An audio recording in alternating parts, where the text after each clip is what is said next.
In 3, 2, 1.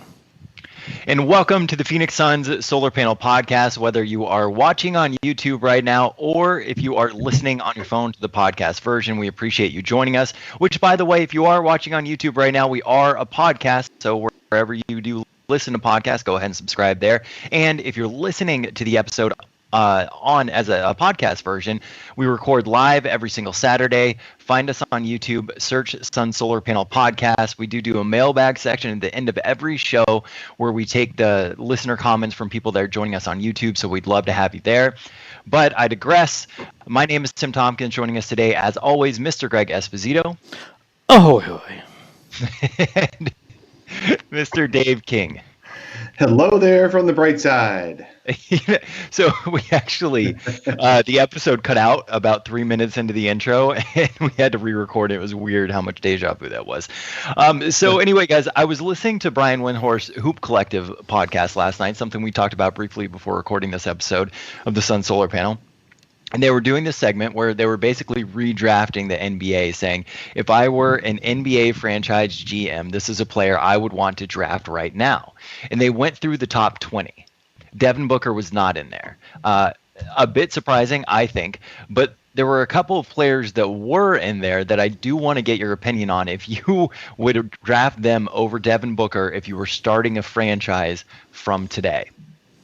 The three players listed above Devin Booker: Donovan Mitchell, Jason Tatum, and De'Aaron Fox. Would you draft any of those players above Devin Booker today if you were starting an NBA franchise?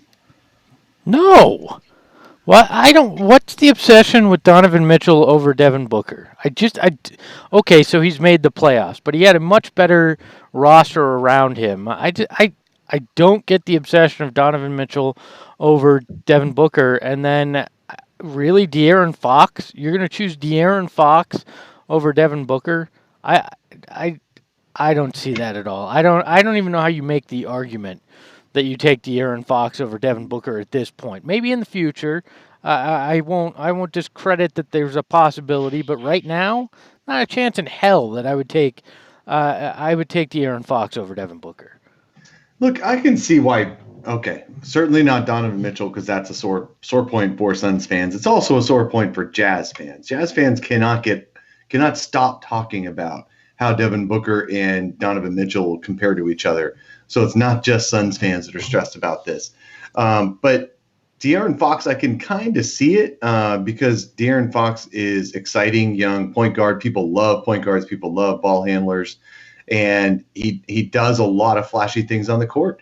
So I can kind of see them wanting. I would like to put Booker and Fox in the same top 20. I just don't know. I just don't think Booker should be outside of a top 20 on a redraft right now. But I can see an argument on that. Jason Tatum, there's a lot of love for Jason Tatum, even though he's a mid-range master. But so is Devin Booker. So Jason Tatum does play some defense. People love that. And he's been in the playoffs, and he's been deep in the playoffs his first 2 years in the NBA. You know what, if the tables were turned and Devin Booker had been in the playoffs his first 2 years and there were some statistically better young players out there, we would want Devin Booker rated above them too. So I just I can see. I just don't see it with Donovan Mitchell. You put Booker on the Jazz, and the Jazz would have been even better the last couple of years. But we will see this year. We will see this year whether Devin Booker deserves to be in an NBA's top 20 of any kind of statistic or ranking like that redraft, or top 20 players in the next 5 years, or whatever it is. I mean, I don't mind Tatum. I don't mind. I can understand that argument, and I don't think I'd get too upset over that. You look at. I think there will come a point where this swings, right? If the Suns win 35 games this year, highly entertaining, then all of a sudden everybody nationally is going to be like, look, it clicked for Devin Booker. Yeah. And we're all going to be like, no, he's the same damn guy that he's been, this whole time. You're just finally noticing, and that's going to be the key. Is once they get over that hump, once they're not the bottom feeders of the NBA, and they don't have to be. I don't think they necessarily have to be a playoff team. I think they just have to be good enough for people to take notice that they're not the trash of the NBA. Like the Kings. Yes, that then all of a sudden it clicks. Maybe I haven't watched enough of De'Aaron Fox, or maybe it's still because it hurts that Josh Jackson was the Suns' pick over De'Aaron Fox, and then we had to suffer through no NBA point guard for years. But maybe Too there's many some small bias forwards there. and no point guard. I don't know. Maybe there's some bias there, but I will always stand for Devin Booker because a lot of the criticism against him is just unfair. Outside of the defensive criticism, which we all know is fairly true when it comes to Devin Booker. So I feel like we have to have this. We have to step in and defend D-Book every 2 weeks or so during this offseason, and I can't wait for basketball to start again so we can stop with this crap. 5 weeks, actually. We're about 5 weeks away from real basketball. I kind of disagree with you guys. I disagree with you guys a little bit. The only one of those three players I would even consider the argument to is Donovan Mitchell. I do not see it with Jason Tatum. I do not see it with De'Aaron Fox. I do think Devin Booker is better than Donovan Mitchell, but there's a lot of things about Donovan Mitchell's game that I can understand why someone would rather have him over. So I don't agree with it, but that's the one that I would actually have to give pause and think about, just because Donovan Mitchell on the defensive end does provide a lot more. So there is a give and take there. But regardless, I just thought it was an absolute travesty that all three of these players were in their top 20 above Devin Booker. Like that part just blows my damn mind. Well, and if you look at, if you listen to us in isolation, you're like, man, these guys hate Donovan Mitchell. I don't hate Donovan Mitchell's game, and I think it gets so annoying to hear the stupid comparison between him and Devin Booker, and so many people landing on the Mitchell side simply because of the playoff portion. And Devin Booker takes an unfair amount of criticism due to the fact that they could the ineptness of putting a quality roster around him over his time in the league. Now, we could wind up being surprised, and now that they have a quality roster around him, and if it keeps improving over the next few years, and Devin Booker starts taking steps back, maybe we're all the ones that are wrong. But I highly, highly doubt that, having watched the man in person, gotten to know him, I don't see this guy being the kind of guy that takes a step back and being only a good stats on a bad team guy. He is far too driven for that and far too motivated. Yeah, I find it. I just find it interesting how much better this Suns roster looks objectively on paper. If you just take Devin Booker and DeAndre Ayton out of the equation, and you just look at the rest of the team, that roster is just so much better than any other roster that Devin Booker has ever played on in his entire career. I mean, Ricky Rubio as his point guard, having Mikal Bridges and Kelly Oubre at small forward. You've got a backup in Aaron Baines. You've got Dario Saric at power forward. There's Tyler Johnson as the first guard off the bench. There's the water level, the sea level on the Suns' talent is so much better than in prior years. I just can't wait to see it.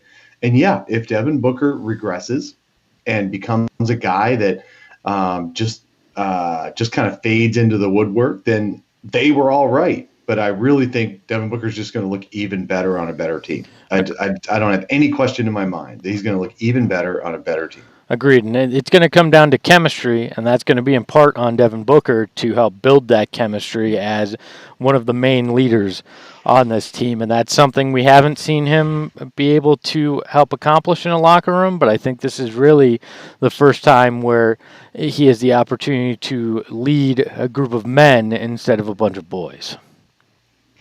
So on today's episode, we are continuing our series ranking the Suns' projected starting lineup versus other teams in the West. We completed the backcourt version of this over the last couple of weeks, and today we're moving into forwards, which we are going to do the starting small forward, which we have projected being Kelly Oubre, and the starting power forward projected as Dario Saric.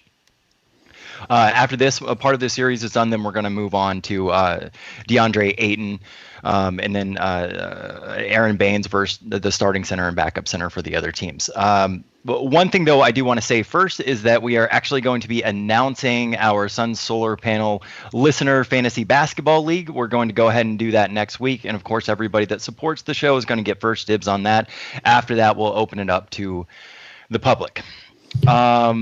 I think I'm going to hire a ringer to manage my team this year. I think you are trash at fantasy basketball, man. Yeah, I get to a point where the 2-year-old and the missus take precedence over updating and trying to find guys off the waiver wire, and I just go, you know what? I'm not going to win this damn thing anyway. So I'm going to see if I can outsource it to a ringer to run your team. How about you just have that ringer have the team, and you're not even in it? I'm still going to own the team. I'm going to very much. Try to Robert Sarver this. I've already bought a goat to go crap in my future GM's office, and I'm going to get somebody with NBA front office experience to run this thing, I think. Here, that's just do like the rest of us. Check it at work. That's seriously what we do. It's What, you guys don't put forth? You don't put forth effort at your jobs. My boss has listened to the show before, so Josh, if you're listening, I don't slack off at the office. You work the whole time. Yes, no breaks. Every second when I'm in the office. Yeah. All right, so what we're doing on this is we are going to take their counting stats, their offensive counting stats, and some defensive advanced metrics on this. We're going to be using defensive box plus minus and defensive win share. Listening, as well as just reminding all three of us on the panel right now, kind of giving an overview of what defensive box plus minus is. It does not take into account playing time. It compares averages of what a player should have done in that position. -2 is a replacement level, 0.0 is league average. Anything above 5 basically means that player is 5 points better per average 100 possessions than their counterpoint. Defensive win shares, now that is a points allowed per 100 possessions stat, and that takes an average defense divides by the average points allowed per win is basically how you get that metric. So those are the two that we're going to be using. Hold on, real quick question. What advanced metric takes into account Sarch's mustache? Let's go with VORP. Okay. Just wanted to check. I need to know these things. Value above replacement mustache? VORM. Okay. Yep. Let's do this.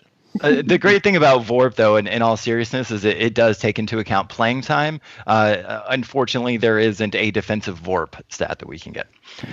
So Kelly Oubre, 17. Okay, I will say for Kelly Oubre, I'm only looking at his time with the Suns, and there's going to be a couple players we're going to compare where I only looked at their respective time with that team last year after the trade. Kelly Oubre, 17 points, 5 rebounds, 1.5 assists last season. He had a -0.8 defensive box plus minus and a positive 0.8 defensive win share.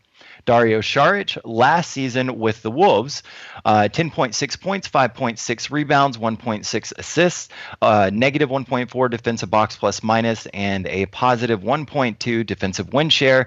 That point puts the total counting stats for the Suns front court at 41.3 and their defensive advanced statistics at -0.2.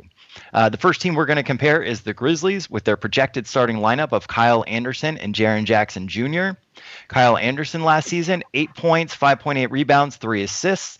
Jaren Jackson Jr., 14 points, 4.7 rebounds, 1.1 assists. Their total counting stats, 36.6, less than the Suns. Their defensive stats, way better, 8.7. Man, good. But Jaren Jackson Jr. is has the potential to be an incredible player. So that kind of that makes it tough. Obviously, I'd rather have Jaren Jackson Jr. over Dario Saric for sure. But if you're gonna ask me about the other position, I'd certainly like Kelly Oubre over Kyle Anderson. So, man, this one's a toss up. But Jaren Jackson Jr. can do just about everything. He plays incredible. He fouls a ton and he doesn't rebound very well for a power forward. We'll say that, but he does. He shoots the long ball and he plays really spirited defense all the way across the court against any position. So I'd clearly rather have Jaren Jackson Jr. in the Suns front court than any of the other three players if I had a choice. I agree here. I think that just because of the potential of Jaren Jackson Jr., Memphis's front court or the forwards here are better than the Suns. That's kind of where I net out on this, and I think though that it might be closer if you switched out Oubre for Mikal Bridges, because then the defensive gap becomes much less here, and that's where I think the big difference between these forwards really comes down to. So I'm going to go with Memphis here, but I think if Mikal Bridges winds up becoming that starter at some point, it's closer to a wash for me. But Jaren Jackson Jr.'s potential and what he might be able to do this year based on that talent that he has makes it tough to make the argument that it should be the Suns. I kind of disagree with you guys on that, to the extent that talking with people that follow the Wolves closely, Šarić was never really put in a winning position within that system once he was traded over there. And I do think that him getting the opportunity that he's going to get with the Suns, we're going to see exactly what he can do. And as far as Kyle Anderson versus Kelly Oubre, I'd take Kelly Oubre all day over Kyle Anderson, so I'm actually going to go with the Suns on this one. Greg, it sounds like you are going with the Wolves, and Dave, what's your vote? You mean the Grizzlies? Yes. I guess I got to go Grizzlies. All right. Outvoted. I get your point though, Tim, because Šarić it probably isn't the best best comparison with what he did in Minnesota. If you're looking probably more at the guy that we saw in Philly with him, it's probably closer to what the Suns are going to get. But you can't make the argument to me that even if he plays peak, right? Is that higher than the peak that we think Jaren Jackson Jr.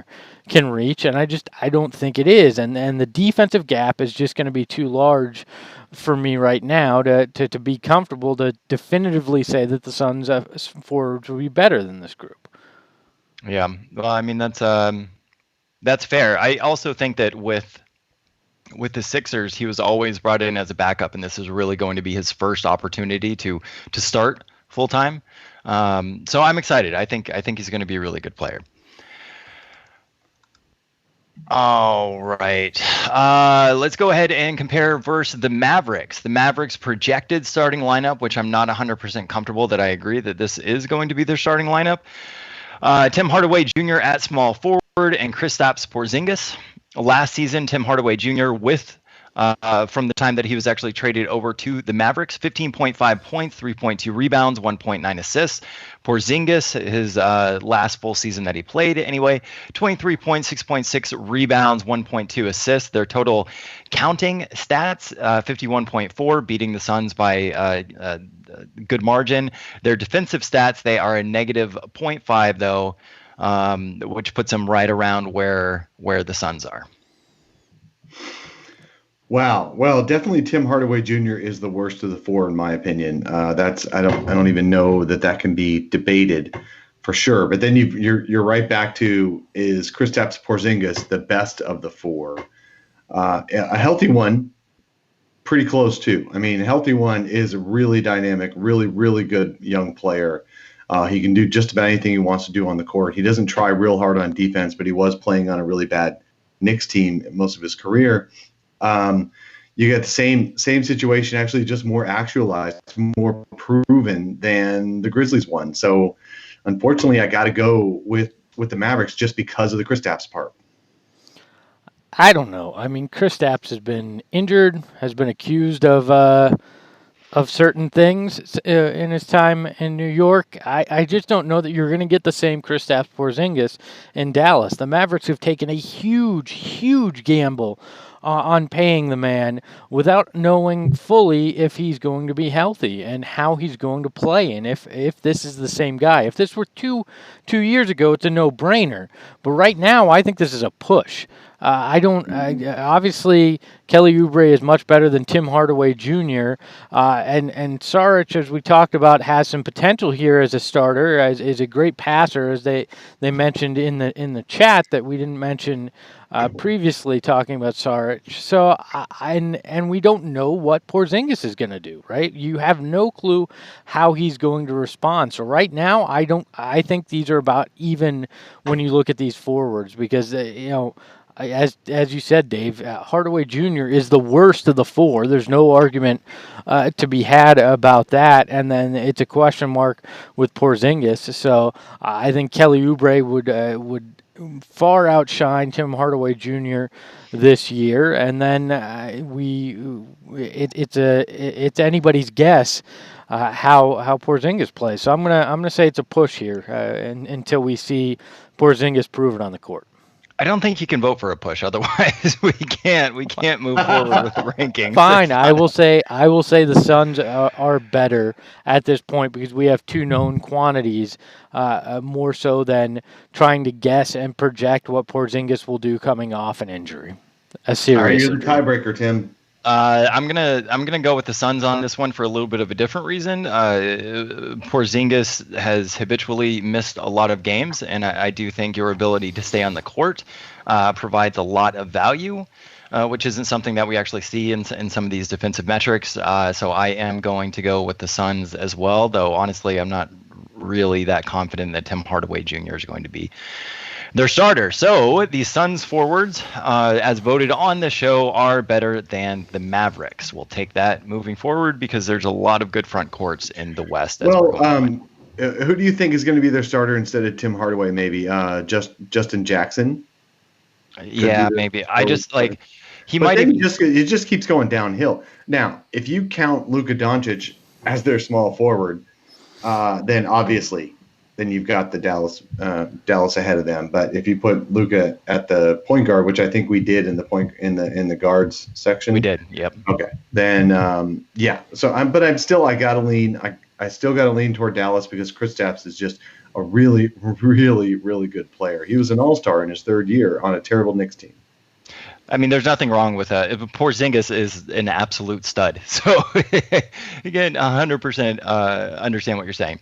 All right, so we're going to be looking at the Kings next. The Kings' projected starting lineup: Harrison Barnes, last season, 14.3 points, 5.5 rebounds, 1.9 assists. Marvin Bagley, last season, 15 points, 7.6 rebounds, 1 assist. Counting stats, unfortunately, does go to the Kings. Their defensive advanced stats add up to 0.2, which is a little bit better than the Suns. I'm going to go with the Suns on this one, though I'm not incredibly confident with that, but I am going to go with the Suns on this one. I do think that Kelly Oubre can provide a bit more than Harrison Barnes, though I do actually like Harrison Barnes' game. But I think that Saric is really the difference maker in this. Yeah, I tend to lean in that direction as well, Tim. I think Oubre is better than Barnes. And I'm not 100% sure on Bagley yet. I didn't see enough in the rookie season to say, yes, this guy is going to dominate. He is an immense talent at power forward right now, to the point where I would say he's better than most guys. And I think just because Sarge is the veteran here and does a little bit more, I think I lean towards the Suns since I can't do a push. I think it's actually a pretty even until Bagley proves himself, and then you might give the slight nod to the Kings here, but right now I will go with the Suns simply because you won't let me say it's a tie. This one, it seems like we're developing a pattern here. It's the other team has the better individual player in a lot of cases, and the Suns have the second and third best players out of four.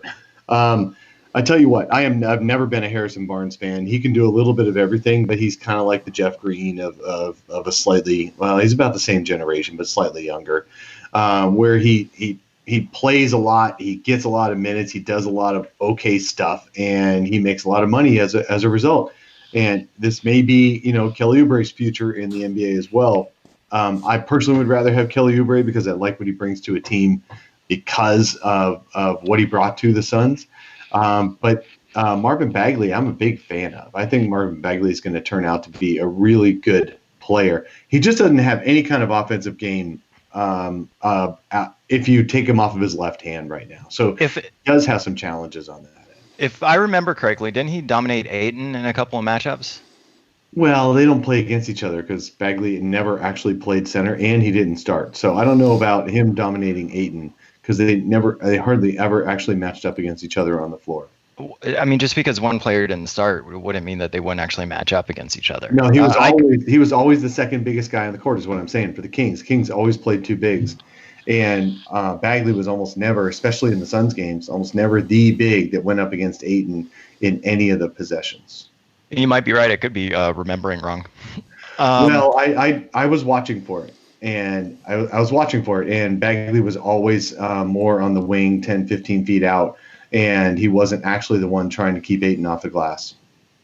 That's all. Okay. So I'm not saying Marvin Bagley wasn't good in a couple of games against Ayton. I could look it up and see, but I definitely think Ayton had a bigger impact on games than Marvin Bagley did. But we're not doing that because we're not looking at centers right now. We're looking at Saric against Bagley, and I'd rather that's kind of a push, isn't it?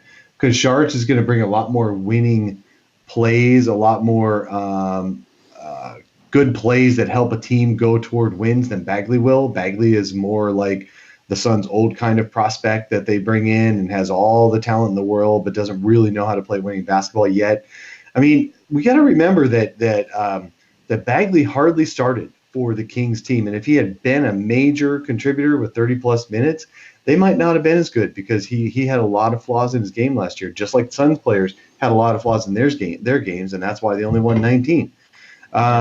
So I think I'd probably rather have Saric this year than Marvin Bagley, but I could be laughing at myself in 2 months when Bagley just explodes. I just don't know. But I will take the Suns because I like Oubre personally over Barnes, and I think this year Saric is going to be a better winning player than Marvin Bagley.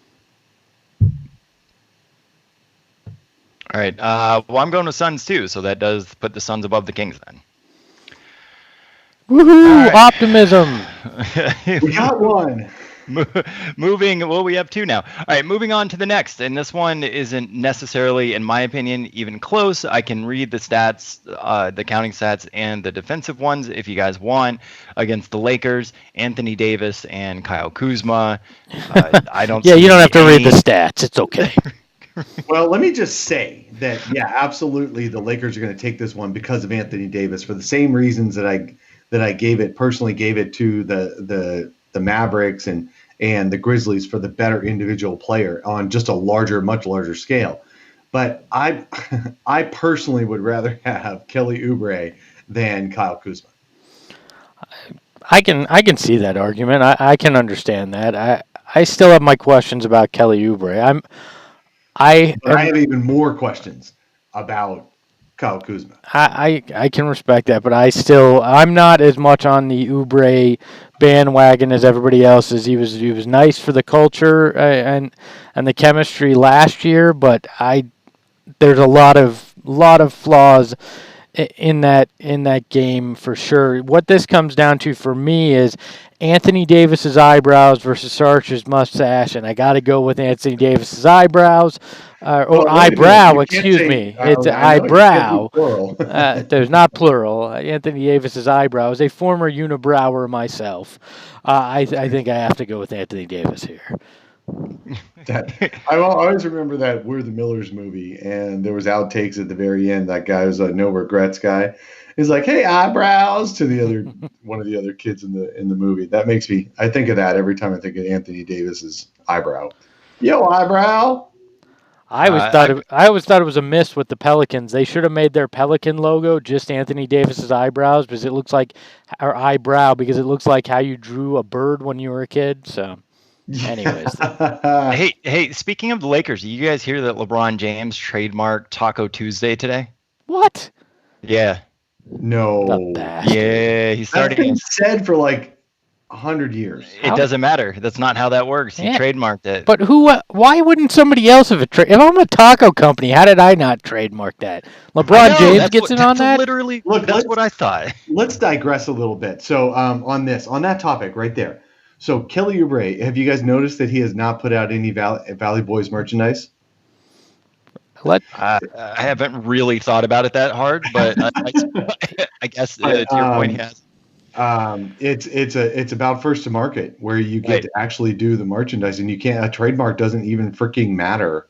Like, it's not like people can stop saying Taco Tuesday now because LeBron isn't the first one to actually do it. Yeah, but we have to pay him every time we say it now. Do we really? No, I'm just kidding. I don't freaking know. I just think I think that's obviously just a little marketing ploy. That's ridiculous. Well, Kelly Oubre doesn't have the money to launch a brand. So from now on, do we have to say the big day, kind of like the big game instead of Super Bowl? The big day. It's tortillas filled with meat Tuesday. Tortillas filled with meat day after Monday. The Basin Boys. Well, you know where I actually thought that this might matter is in commercials for like taco shops. You know, that's a little bit different. Taco Bell's paying LeBron to. So why do you think taco shops never really went for Taco Tuesday? Because they didn't want to take business away from the other days of the week? Taco shops do go for Taco Tuesday, at least in Florida. Really? Yeah, it's a big thing. Yeah, because you know the hotbed of good tacos is Florida. Right. I'll take the large beef with meth, please. I wouldn't go that far, but I would say that Florida Mexican food is incredibly subpar. I found a couple of places that are all right, but it does not remotely compare with the burrito stands in Arizona. Which, hey, by the way, I should say there's a hurricane coming to Florida. And I know how worried you guys are because we're in a couple really of days. Worried about you, Tim. Don't worry. I heard it's hitting the Carolinas and not Florida. I will play weatherman here. It has diverted course. I read that right before we came on the fine program. So you're safe, Tim. You're safe. Likely working from home all week because of it. So the office has been closed. Water's sold out at all the grocery stores down here. It's hard to get gas. It's kind of crazy when a hurricane comes. Everybody's evacuating north or west, I should say, depending on like where they're going. Hey, that is your fault for living in America's penis. All right. So they probably want us to talk about basketball. Now let's go ahead and move on to the Clippers. The projected starting lineup for the Clippers forwards: Kawhi Leonard, last season 26.6 points, 7.3 rebounds, 3.3 assists. Montrezl Harrell, the projected starting power forward, even though he played center last year, 16.6 points, 6.5 rebounds, 2 assists. The counting stats clearly go to the Clippers at 62.3. The defensive stats are actually the best in the West at 10.9. If this is the starting lineup, I can't find a single argument for the Suns being better, except the fact that Saric is a much better passer than Harrell. What do you think? They're going to divert back to the mid-2000s Clippers lineups, and that's the only way the Suns would be better here. The other, if it would be Paul George and Kawhi Leonard as the forwards, and it's even worse at that point. Like there is no way in any imagination you could take the Suns over the Clippers. There's not any argument here to be had. Yeah, I'm not even gonna weigh in on this one. Saric is passing. Was that not a? Saric is passing. That's like he's still third out of the list. Kelly Oubre's shoulder shake is so much better than Montrezl Harrell's. Kelly Oubre's tat game is what puts them over the. We'd have to come up with something non-basketball to do this, and even then, I don't know that we're gonna find it with Kawhi being part of the front court for the Clippers. It's painful. Tim, who do you have as the starting center then for the Clippers? Zubac? Yeah. And if you actually look at their depth chart, I think that it might be accurate that's what they would have to do. Now they could, to your point, they could slide Kawhi or Paul George down, but then they'd have to probably start Lou Williams at shooting guard, and I think that they want him off the bench. So this likely could actually be the starting lineup for him. Well, no, I could see them going with Pat Bev and Landry Shamet Landry Shamet at the guards. Why are we even talking about it? Does not matter. That their forwards get better in that Well, game. no, I know. Not worse. It's even more of a slam dunk if you count Paul George and Kawhi Leonard. Yeah. They're gonna be a damn good team next season. I do know that much. I'd say so. Yeah. Now the next one is, I think it's a bit interesting. So we're talking about the Nuggets here. Will Barton and Paul Millsap. Paul Millsap is, he's clearly no longer in his prime, and I do think his stats are going to go down a little bit. That's worth taking into account with these. Will Barton last season 11.5 points, 4.6 rebounds, 2.9 assists. Paul Millsap 12.6 points, 7.2 rebounds, 2 assists. Their total counting stats came to 40.8, which the Suns do beat them. Their defensive stats, however, 5.4. A bit of a toss-up for me, but I think I would go with the Suns on this one, and that having to do with the natural decline of Paul Millsap. Yeah, I agree with you here, Tim. I think the upside of the Suns forwards is higher than that of Denver here. If we were looking at in totality of career and past, there'd be more of an argument with the Denver side. But I think when you look at where this Suns lineup could potentially go and what Denver's likely to do, I'm going to go with the Suns here. It's not a slam dunk. It's not something that is huge, but I'm going to go with the Suns slightly over Denver. Yeah, and this is in no way suggesting that the Suns are a better team than Denver, but I got to go this way too. At the forwards spots, Denver is not as strong. Paul Millsap, as Tim said, is going to decline. He's already been declining. His points per game went from 18.1 a game in Atlanta 2 years ago to 14.6 and then 12.6 with Denver. And Denver, he started 65 games this past year. His rebounds are going down. Everything's going down a little bit. He is a really good defensive player. He is a difference maker on the court. He does make Denver a better team. But he's 34 years old this coming year, and we know that NBA players don't make it that far. And if in their backup, I mean, who are they going to go with? Hernan Gomez instead, if they got to go somewhere else at power forward.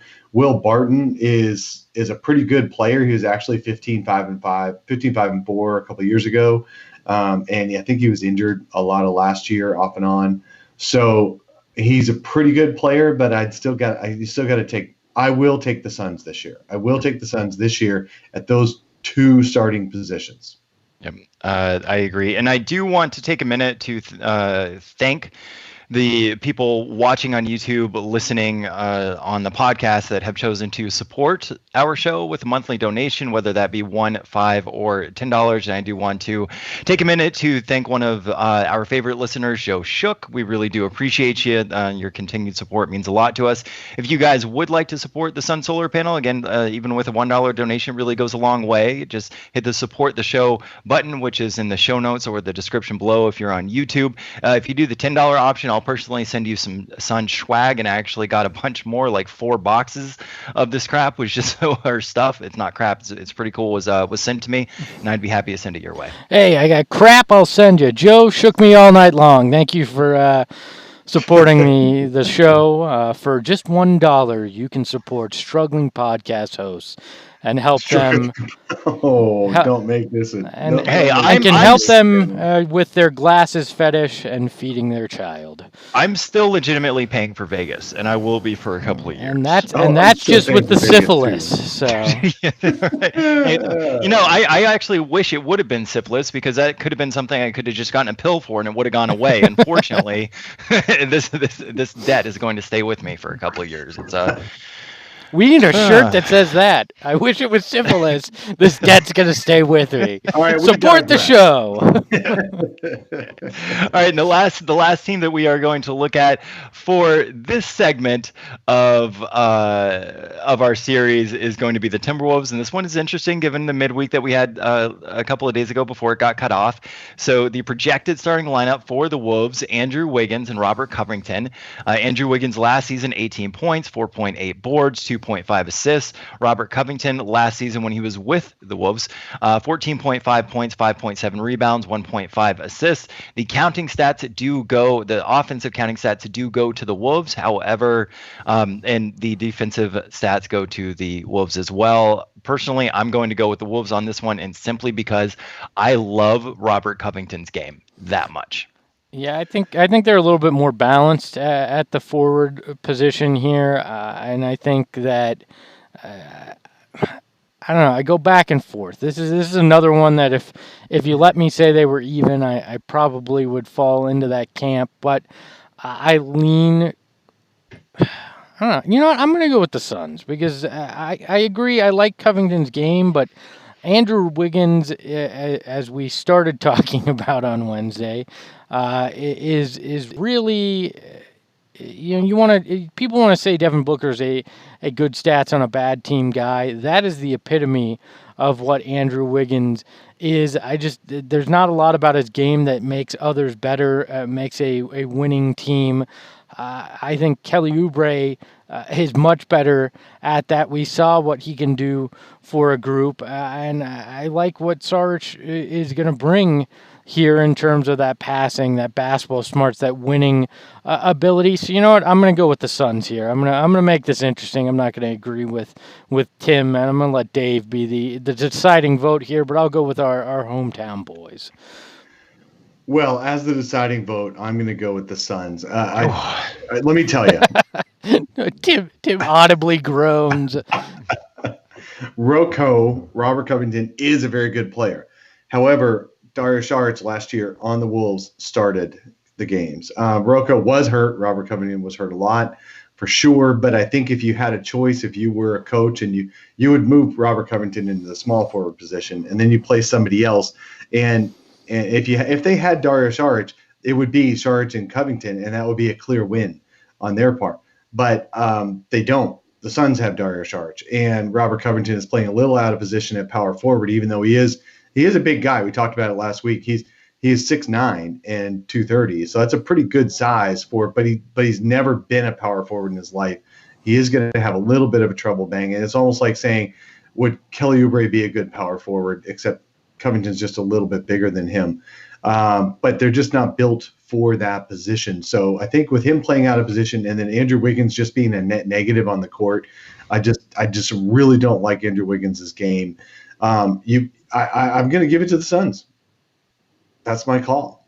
I would say defensively, even if he's playing out of position, that having him on the court, they can switch basically everything, which is not something that you can say with Saric. But I do think that Saric's defensive game is a bit underrated. I do think he's a much better defensive player than perhaps the advanced statistics show or people's opinion of him show. And I think that he'll show that this season. That being said, Robert, dude, I love Robert Covington, man. But you guys win. This is a democracy, and 2 out of the 3 go to the Suns. So to wrap this up, and we're going to get into some mailbag questions. So if you're watching on YouTube right now and you want to leave some, we'll end the episode with that.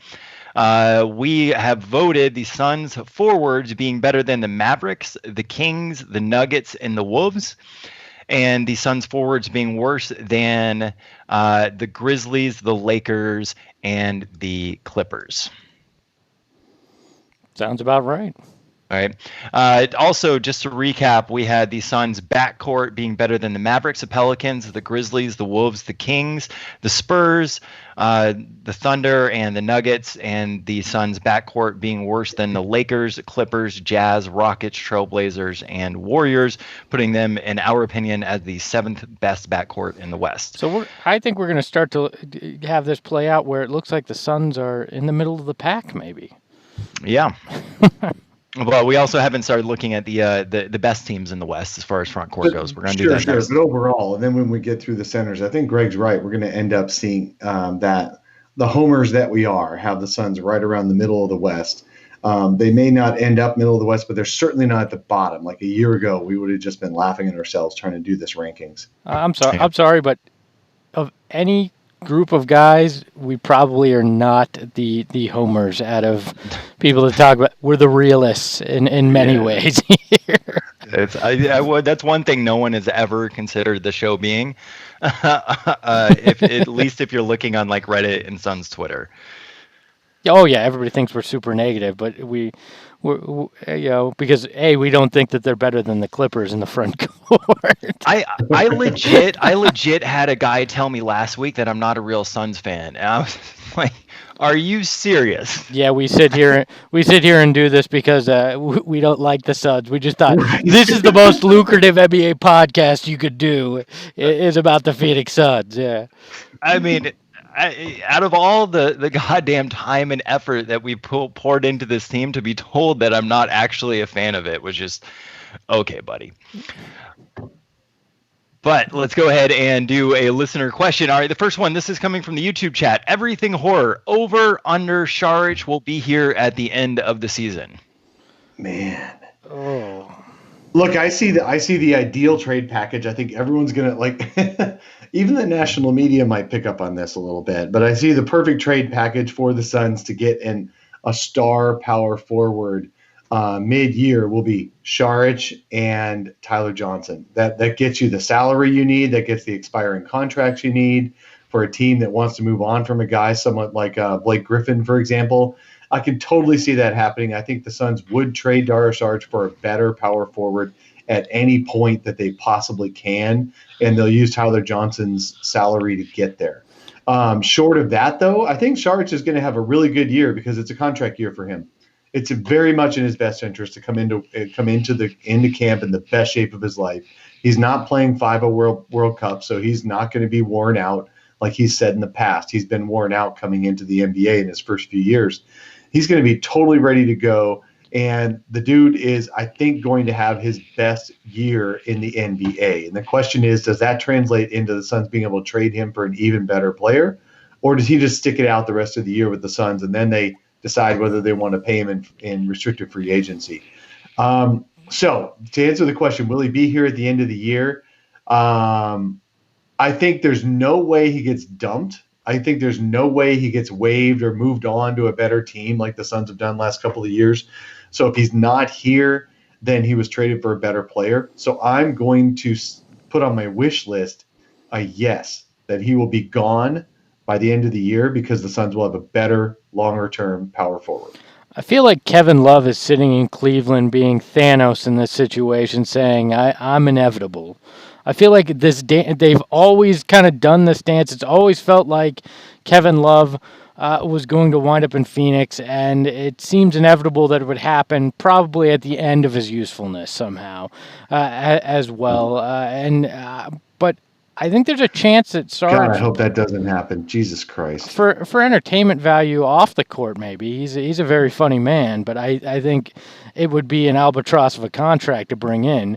But he's just starting. Yeah, I know. A 4-year contract. It's crazy. But I think Saric could play himself into being the Suns' power forward of the future here. Dave makes a very good point in that it is a contract year, but I think it also could be very much a breakout year for him and make it a difficult choice as to whether to flip him for a more established star veteran along with Johnson's contract. That seems like what this is lining up to be in the long run, because obviously there is still a hole at power forward that you hope Saric grows into, but it's not a given.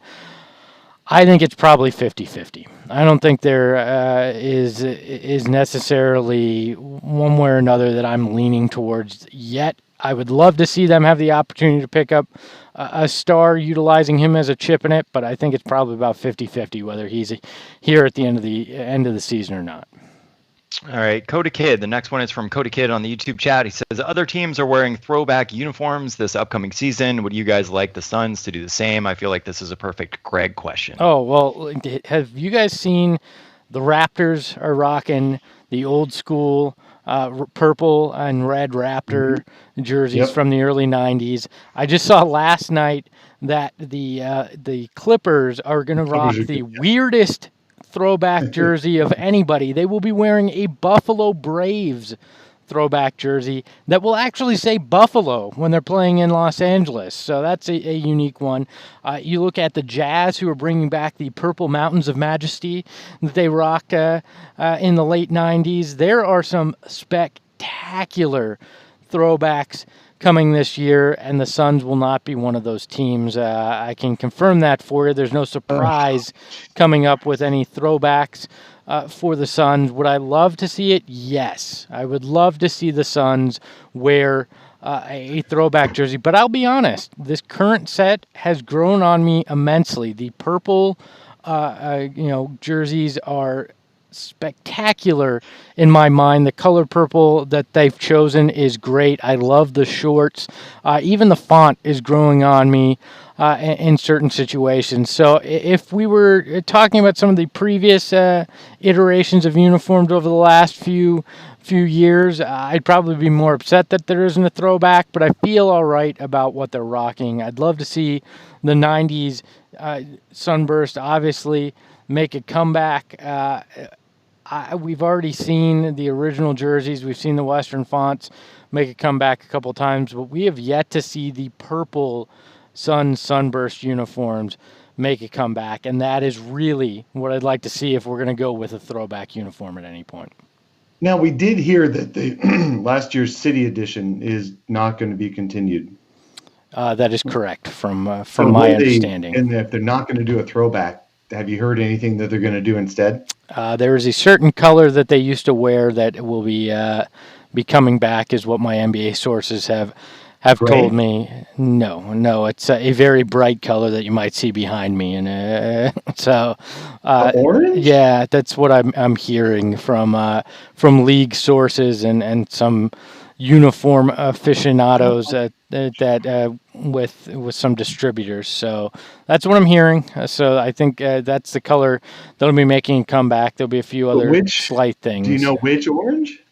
I don't know which orange. They get some really bad orange uniforms. It's not a throwback orange. It's a new style. I'm just saying simply the color is making a comeback is what I'm hearing. So, yeah, I like where the Suns uniforms are. I have faith in the group that is selecting their uniforms, that moving forward, we're going to see some creative things. And usually what happens in these situations, and I have no info on this, but having looked at the pattern of it, is major events, whether it's anniversaries or whatever, or new buildings / renovated buildings, is when you try to do something splashy, and the Suns have one of those coming up in terms of a renovated building.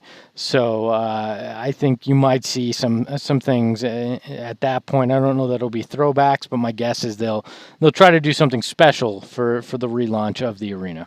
Yeah, I tell you what, man, if they're going to do throwback anything, actually, I would pick the throwback intro, the throwback intro music at the beginning of games over any throwback uniforms, which they've done a few times. They brought that back. I love. But they didn't keep it. I really no, that's true. I believe it was 2014. It was that crazy season that they won. They brought back a remixed version of it, which was pretty awesome. Like, there's been some bad intros that the Suns have done over the years, but that one, I think it was "How You Like Me Now" mixed with the old school Alan Parsons Project Sirius, which was the intro song back then in the 90s, and it was really cool. So I would love to see that back as well. I think but that's for the nerdy old guys in us. They like to use actually current contemporary songs now. So. Fabio on the YouTube chat, he says, any chance Devin Booker making the All-Star game this season? My opinion is if the Suns are looking at playoff contention, then yes, maybe. Oh, even that there's always snubs, and there's he might be one of those. But if the Suns are making playoff contention, that would also mean that they've wildly surpassed expectations coming into the year, which I would have to be on Devin Booker's back, I would think. That or DeAndre Ayton's. It's tough. The West is stacked. You look at it, and they're going to have to really surprise people in the first half of the season, and he's going to have to do the statistical things that we've seen him do, and potentially more. I don't know that with as stacked as the West is, that it's realistic that Devin Booker's going to be an All-Star. Deserving of it, yes, very likely, as he has been the last few years. But in a popularity contest like that, I don't know that it's going to happen. I totally see him being named as an injury replacement for someone if the Suns are approaching 500 or anywhere close as to being a surprise team that the statistical modeling has them being somewhat like. So definitely, I don't see him being voted in as an original guy, but if a couple of guys are taking the weekend off because they want to nurse injuries or they're trying to get prescribed rest, I think we're going to see more prescribed rest in the NBA this year than in prior years. And I wouldn't be surprised if they use the All-Star weekend to actually take advantage of some of that, kind of like guys are using the FIBA World Cup to take advantage of extra rest as well. So I can see some injury replacements coming in this year, and I can definitely see Devin Booker making it. And by God, if Donovan Mitchell makes it ahead of Devin Booker, I think I'll just throw something. Well, what is the FIBA World Cup, by the way? Isn't it FIBA? FIBA. I just call it FIBA. Everybody uses their FIBA. I thought FIBA was the Boston version of Fiverr, where you get cheap things, right? No, I head over to FIBA. I got a podcast intro. Anyways, I digress. Fuck you guys. So I am Brody on the YouTube chat. He said, "Is there anyone on the Suns who you could see as winning Most Improved Player this year?" I've kind of given this a little bit of thought. I don't think it could be DeAndre Ayton, even if he is much improved, and that's because statistically he was actually pretty good last season. Devin Booker, I don't think there's a lot of room for him statistically to grow. Kelly Oubre showed a lot last season. I don't think it could be him. If anyone on the team I think were to make Most Improved Player, it would be Mikal Bridges, and that's because he was averaging 12, 13, 14 points a game, and his defense stayed the same, but I don't really see a lot of candidates for Most Improved Player on this roster. No, I think Mikal is probably the likely candidate. If Frank Kaminsky all of a sudden decides to play like the 9th pick overall that he was, maybe he'd be a dark horse here. But to your point, there's not a lot of guys on the roster that probably have that ability. I'll throw one out. If the Suns are a real surprise and Dario Saric is playing his ass off in a contract year, it's quite possible that he could get some votes for Most Improved Player if he really, really plays well. He does have that capacity, and he's got a good situation on the Suns where he'll be playing a lot of minutes because nobody's going to want to see Frank out there if we can help it. So in the minutes he's not getting subbed out for an all-arms lineup of Kelly Oubre and Mikal Bridges on the front line, I think Saric could have a really good year in Phoenix. But you're right. I don't see anyone else really other than Mikal Bridges being in contention for Most Improved because either the guys are not at that stage of their careers where they're going to dramatically improve or, like you said, Devin Booker and DeAndre Ayton, I just don't think they'll get a Most Improved because they were already really good last year. All right. Hold on, one more. We got one more. I can't believe you skipped this question, and since I'm controlling whether the questions show up on the screen or not, I'm going to call an audible here. Jeremiah wants to know, what's your favorite place to get tacos? To get tacos. And Tim, you don't count because you're in Florida, and we already established their tacos are crap. I mean, that's true. I will say there's a place called Taco Shop here, which is good at 2:00 in the morning, and that's not really saying a lot.